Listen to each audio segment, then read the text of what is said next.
10 seconds.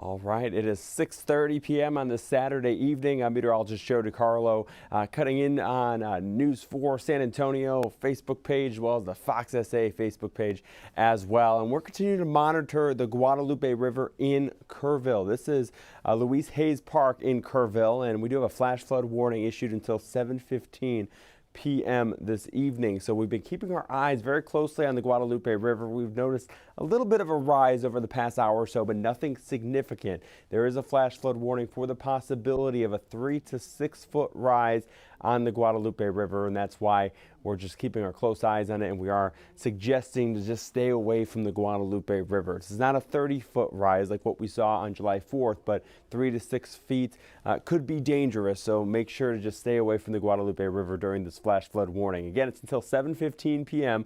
for western Kerr County as well as portions of northwestern Bandera County. You notice the rain here, still seeing some light rain around the Kerrville area, but it's really backed off from earlier today. The reason why there was a flash flood warning issued was because we saw some totals here in western Kerr County of 2 to 3, almost 3.5 inches of rain just to the west of Kerrville along the south and north forks of the Guadalupe River. And that fell within a 2-hour stretch or so. So that's why there was a flash flood warning issued, because you see that much rain in such a short amount of time.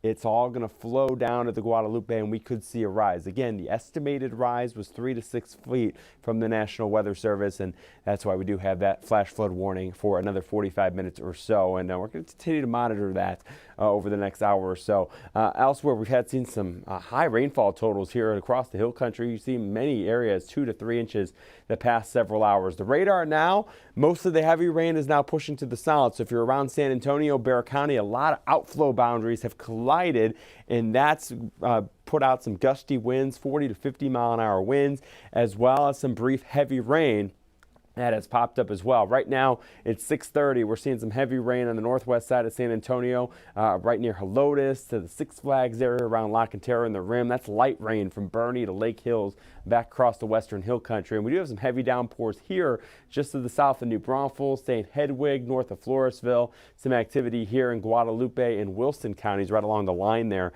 That's some heavy rain. Back to the south and west, this is some light, steady rain, though, from Camp Wood into northern Uvalde, northern Medina counties. And then this is very spotty, hit and miss heavy rain pockets here, but it's very isolated from McMullen into LaSalle back towards Dimmitt and Maverick counties as well. A little rain also showing up near Eagle Pass. Back into our eastern zone, this is some heavy rain. These are outflow boundaries that continue to move to the north, so some gusty winds possible, and that possibility of some brief heavy downpours as well. Hit and miss in our eastern zone, but some heavy rain right now near Yoakum, towards Nixon, Lavernia, seeing that heavy rain as well. We'll keep the rain chance for about another hour and a half through 8 p.m. There's a chance of some brief heavy rain, and then it will begin to dwindle. You see by 9-10 p.m. the activity is shutting off, and then we're quiet into the overnight period. As we head throughout your Sunday, it is partly to mostly sunny skies. It's going to be a hot day tomorrow. We're near 100 to 101 in San Antonio. So again, we're watching that flash flood warning until 7:15 p.m. for a 3 to 6 foot rise on the Guadalupe River. We have crews up in Kerr County keeping our eyes on the Guadalupe River. Right now, again, no significant rise, but a 3 to 6 foot rise in the minor flood stage is possible. So that's why that flash flood warning is in effect until 7:15 p.m. And we'll have much more on this in our later newscast tonight at 9 and 10. So make sure to tune in, and we'll be here for you watching the weather the next several hours.